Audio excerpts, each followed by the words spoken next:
অতিপ্রবল ঘূর্ণিঝড় রিমাল মংলার দক্ষিণ পশ্চিম দিক দিয়ে খেপুপাড়া হয়ে পশ্চিমবঙ্গ উপকূল অতিক্রম শুরু করেছে বলে জানিয়েছে আবহাওয়া অধিদপ্তর।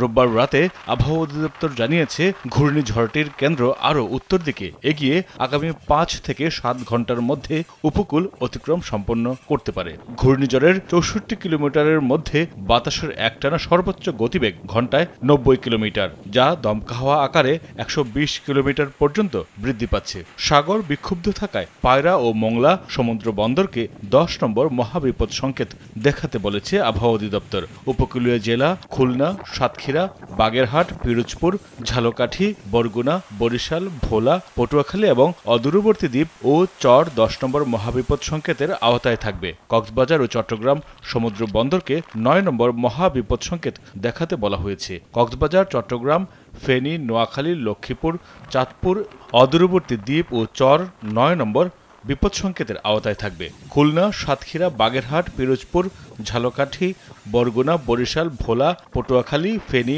নোয়াখালী, লক্ষ্মীপুর, চাঁদপুর, কক্সবাজার ও চট্টগ্রাম নদীবন্দর ৪ নম্বর নৌ মহাবিপদ সংকেতের আওতায় থাকবে।